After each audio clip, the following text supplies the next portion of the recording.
Is the case of the Golden Idol worth our time? We're about to find out. Welcome, everyone, to episode 192 of 1 Hour of One Decision, 1H1D.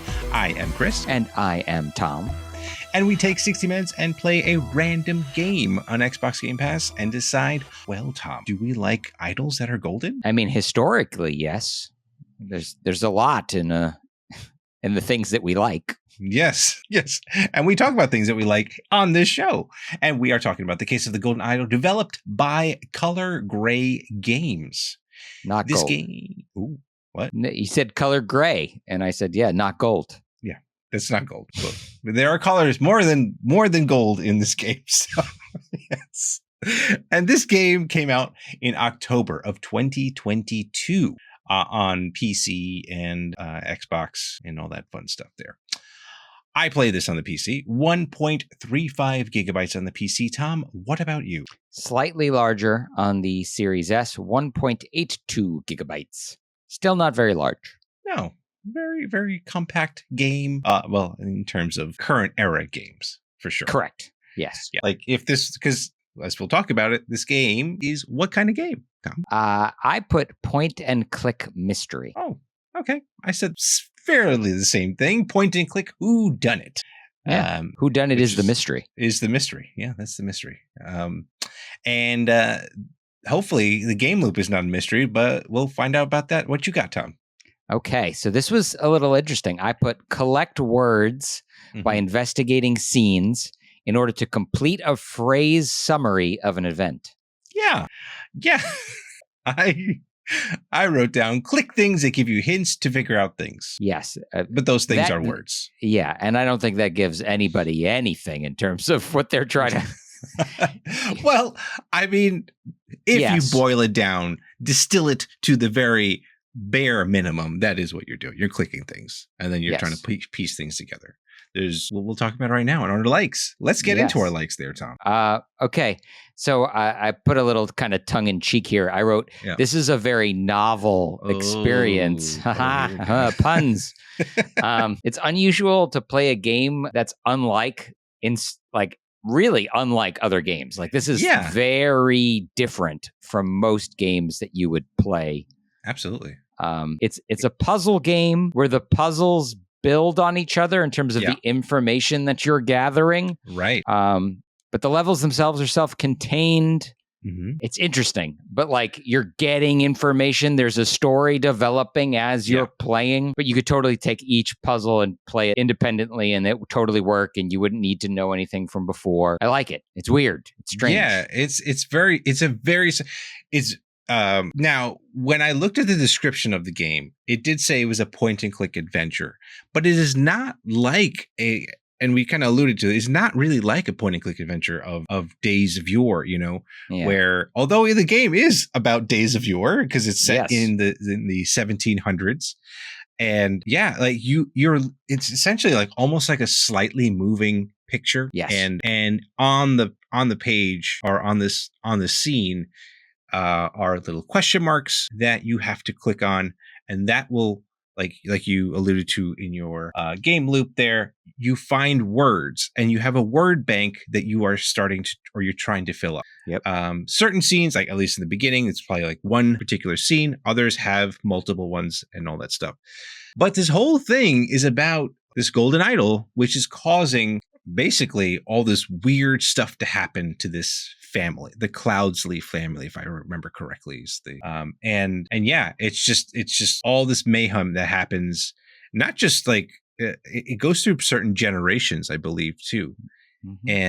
And I thought that was just pretty interesting and just like a little twist on the point and click that I appreciated. So you're not moving a character around. Right. You are an observer of the scene, and your job is to basically summarize the scene that has occurred. Mm-hmm.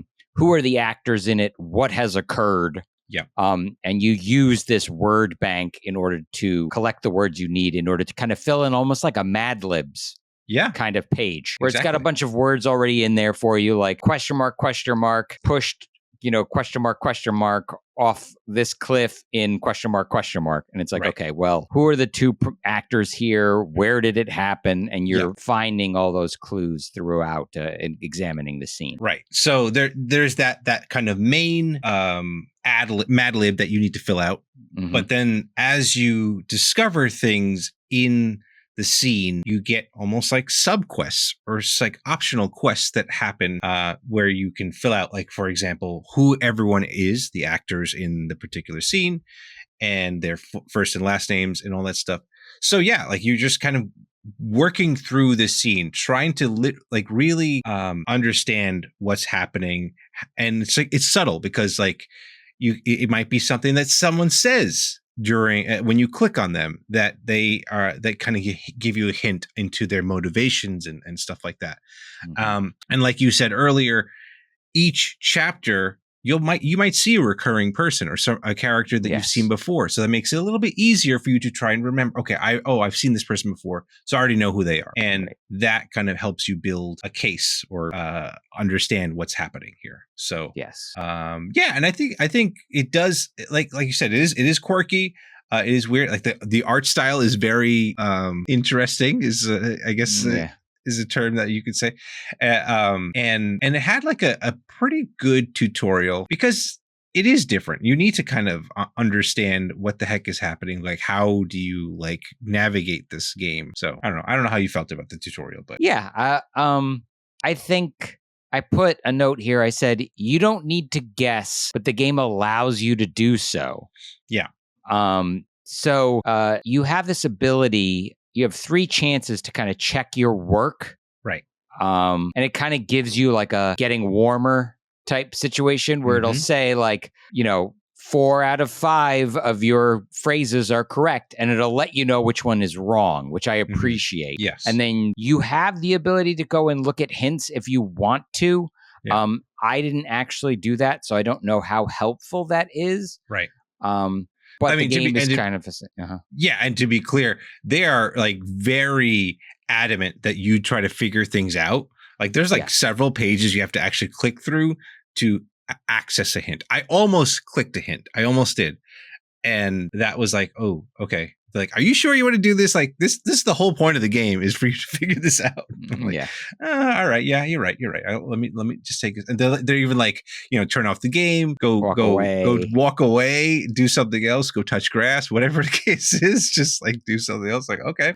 And yeah, that was interesting. It was interesting. And it did feel good when you figured something out. Yeah. I like the little mini quests, like when you have like the cast of characters and you get all the names right, the game is like, good job. All of those are right. Yeah. And you're like, oh, all right, cool. Yeah. So now I know who the actors are, so I can start using that to fill in, the main objective.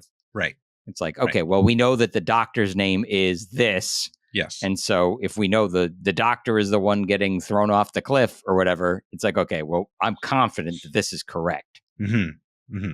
Yeah. That was, and like I said, the story is just like really weird. It's just such a, this idol that apparently just brings sadness or definitely issues. a cursed object for sure. It's right in the name. So, well, it's not in the name, but it should be the curse of the golden idol, not the case, but it is. Yeah. And sometimes there are certain scenes where there's like a little cutscene that happens, which I thought was kind of neat, like almost like a comic book panel style cutscene. And that's what I got for my like. So anything else here you want to talk about? The only I do agree with you that I think the plot is interesting. Yeah. It's an interesting way to present the plot, of a game or a story or something like this, because you really do need to kind of investigate every little detail. And you're like, oh, okay, this is the family. Yeah. These are the brothers and sisters. Okay, this is how the will played out. This is how, and it's teaching you the story, but not in a like, here's a cutscene or I'm running around talking to people. It's a weird kind of way to do it. And I like that you kind of unravel this mystery through investigating these scenes. I just think it's a very interesting thing to do. I mean, it's great environmental storytelling. Yeah, absolutely. And yeah, I think they really hit it on the head with that. But now let's hit it on the head with its dislike, things we don't like. So yes. Okay. So you played this on the PC. Yes. I played it on a controller, and using a controller as a mouse sucks. It always sucks. It's never going to be good. That's what you do here. I don't like it. But, maybe there's no real way around it. There's some ways that you can kind of like toggle through the scenes by pressing buttons and stuff like that. But it's just very much not the optimal way to control this. This is definitely better. Mouse. It's meant for a mouse and keyboard. Right. And that's what I'm surprised that they released it on consoles, but I guess they want to put the game out in as many places as possible. So I understand. But I am very thankful that I didn't have to use a controller. I initially tried to. I was like, no. This is definitely a point and click game. Definitely need to play this with a mouse and keyboard. Yeah, it would work on a Switch or a tablet or something that was like a touch interface would work fine too. Right. But not a controller. Yeah, like how did you do when you were filling out the actual sentences and stuff like that? How did that work? Was it you have to go drag it? Well, you don't drag it. It's like it highlights the one you're filling in and then gives you the word bank, and you select from the word bank and kind of click, and then that pops it back in. The one thing that was weird about the PC version, though, it was not in full screen. Oh, yeah. It was kind of gross because of that, because it was there was no option to make it full screen either. It was just one setting and that was it. So I'm hoping they didn't do that on the Xbox, but it didn't. It definitely was not great in that way. So yeah, I mean, I guess pseudo related. I wasn't a big fan of the pixel art. To me, it just felt like the wrong choice. Like each of these things is kind of like shown to you as if it was like an animated painting. Yes. And from the main menu, they show you it like it's gonna be more like painting style paintings. Right. And I think that probably would have looked better and felt better, especially since it's, like the 1700s. Like we as humans are used at looking at like a painting of the people signing the Declaration of Independence or whatever. Yeah. So maybe using that kind of style would have looked better to me. Yeah. It would have been probably harder to animate. Right. So I kind of understand why they went with the pixel thing for animation purposes. Right. But I think that maybe they could have just foregone the animation altogether, giving you more of a flat static image that looked like an actual painting. And I think I would have liked that better. So almost like that game from way back when that we played, the Procession to Calvary. Yes. Yeah, I think almost like the Inculinati, like almost like a Monty Python-esque thing would have worked better here. Right. Okay.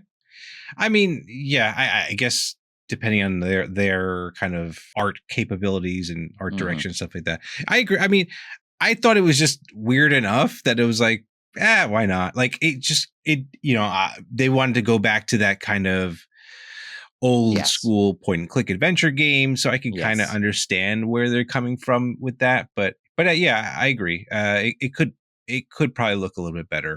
Was annoying was getting stumped for me. There was a lot of times where I'm like, who like, trying to figure, like, even with the side quests, like trying to figure out who is this person. There's a lot of times where I was like, what? I was just fumbling. I was just guessing, throwing things in for names and hoping that it worked. But that got a little frustrating. But to the game's credit, I did just like kind of step away at times and then just go back. Not during my and then seeing like, does this make sense or not? So yeah. It's definitely like slow paced. I put down it's a thinking man's game. Yeah, like you really need to be in the right mindset to try to even attempt this. Right. Trying to do this late at night after you're like cooked and tired. It would not be a fun experience. Like you need to kind of approach this with a fresh mind and be ready to solve a puzzle. Exactly. Like in the same way you're not doing Sudoku when you're ready to fall asleep or trying to do a crossword puzzle when your brain's just not ready for it. Yeah. Like this requires thought. This requires critical thinking. This requires reading and really putting your brain to work. Yeah. So, I mean, that in mind, I did feel a little bombarded by the instructions at the beginning. Like, I feel like there was kind of like an info dump, Right. and I never like that. You know what I mean? Because then it sort of expects you to like remember a whole bunch of stuff. Yeah. And I think, generally speaking, I think it's better to lay out instructions or mechanics as I need them. Mm-hmm. Like, teach me how to, run when I need to run. Teach me how to jump when I need to jump. Don't give me like the whole controller map and then like 20 minutes later, I need to jump and I have to be like, wait, hold on. Let me open up the controller map. What's the jump button? Yeah. Like, yeah. It's kind of like that here a little bit. Yeah. I mean, to be fair, yeah, I'm trying to think about like how they would have approached that tutorial better. It's a weird game. It's a hard one to teach someone. Yeah. So I understand why they did it kind of the way they did it. Again, it just seems like once you get comfortable with the game and you understand the mechanics, like after the first 20 minutes or something like that, you don't need it anymore. You know what I mean? Exactly. So I don't know. It just seemed like the kind of thing that might be tricky to. Yeah. I mean, the good thing is, even though they didn't have an option for full screen, they did have an option to go back and look at those tutorials and stuff like that. So yes, there's that. They did think of that because, like you said, there is a lot of information at the beginning, but once you get to the hang of it, it all makes sense. The one thing I also figured out or thought about was, this game's probably not very replayable. Like, once you figure out the solution, that's it. Like, there's nothing else to it, which, it is what it is. And that segues me into something that I also didn't like, which is that it attempts to sell you DLC right from the start page. See, I didn't know, because it is grayed out. It didn't tell me that because there are other stories. Those are DLC. You have to pay for them. Oh, okay. I didn't know if it was included or not, at least not in the PC version. It didn't say, hey, buy this. It just said these are not available. Like, they're locked because I didn't finish the first one. Yeah. So, or are they locked because you haven't paid for them? It's true. It's possible. It is very possible. Cool. Anything else you want to bring up here, Tom? No, I feel like I pretty much covered it, which is, I'm thank goodness that you could go into the options and look up the controller map and stuff like that, because while I felt bombarded by the instructions, I also didn't feel like it did a good job of describing how to use the controller to navigate. Yeah. I know I'm harping on it, but it's definitely like, play this with a mouse. Yeah. It's definitely designed that way. So correct. Yeah, for sure. Okay, cool. So let's get to our other thoughts here then. How Long to Beat says this game takes about 6 hours to complete. Okay. Nice digestible. I mean, I would say, plus or minus, because of, if you're not ready for the game, or if you're not ready to put on your thinking caps, then it might be a little bit longer. So yes. And if you're really good, maybe you could blaze through it. Yeah. You have a very good intuitive Sherlock Holmesian sense to you. If you're Sherlock Holmes or House or whoever, that's possible. You could probably figure it out in 2 seconds and then speedrun this then, by all means. This game is xCloud save and xCloud compatible, so you can play this on your remote devices. I didn't check, though, if it has touchscreen capabilities. That would be huge if it did. That would be kind of cool. So that's what I got. What do you got, Tom? Okay, so there are 11 cases total, which are organized into 4 chapters. The game was developed by 2 brothers from Latvia. It is the first game for their studio, which is Color Gray Games. Nice. Very obviously inspired by the point-and-click games of the 1990s. Yes. It was built with something called the Godot game engine. Mm-hmm. And Godot, yeah. Godot, sorry, my bad. No, French people. It's just I've played around with that, so that was okay. A little bit. Well, convenient that you've played with that, because I have played with the pixel art tool that they use, which is Aseprite. Oh, so the art is all made with this sprite software, which is free. If you can go download it, play with it yourself. And I use it for a Digimon thing. So nice. My little custom sprites. So I have quite familiar with it. So I was like, hey, I use that too. And that's cool that you use you played with the game engine. So very, very, very little. But it's cool. Like, I think that was one of the engines that people were rushing to use when Unity was trying to do their little snarky, let's try to be EA and screw with everyone's licensing and stuff like that. But so if you're a couple of brothers out there and you have some experience between these two things, you probably make one of these yourself. There you go. Yeah, awesome. Well, Tom, we need to now figure out, is this game going to stay in our collective hard drives, or are we throwing it into that off that cliff at the beginning of this game? Shoving it into someone's pocket and then shoving him off a cliff. Yes. Okay, so like Inkulinati, this is definitely like one of those slow-paced thinking type games. Mm-hmm. Unlike in Inkulinati, it also, to me, has interesting and very novel mechanics and a plot, like a story that I'm like, there's a mystery and it's intrigue and it's, it's only a few hours long. So yeah, I'd like to see this through. I want to know what happens to this golden idol in the end. Yeah. Well, for me, I enjoyed Inkulinati, and I love me some weird, quirky games. And if it's short, why not? Like shout out to Harold Halibut as well. That was a quirky looking game. Yeah. And because of that, I'm going to keep this game and, like you, figure out what the heck is going on with this idol. There you go. 2 for 2. 2 for 2. And those are our thoughts. Let us know what you think of this game. Follow us and say hello on Twitter or Threads at TC1H1D. Shoot us an email at TC1H1D@outlook.com. Or, if you're watching this on YouTube, send us a comment down below. And, maybe are there other games like this that you guys like? Let us know. That'd be kind of cool. Yeah. And 1H1D is part of that QTB network. And if you like any great gaming content, articles, YouTubes like this, or short form things, long form things, whatever, it's all there at quitthebill.com/network. Now, Tom. Yes, sir. We need to find out what we're playing next, don't we? Yes. Critically. Very important. Very important. So the surprise button will help us here. Here we go. Okay. Rolling hills make sushi, make friends. I like making friends. Yeah. I've never made sushi, but sure, why not? We're going to find out with this game on our next episode. But thank you so much, everyone, for tuning into this one, and we will catch you in the next one. Thanks, everybody.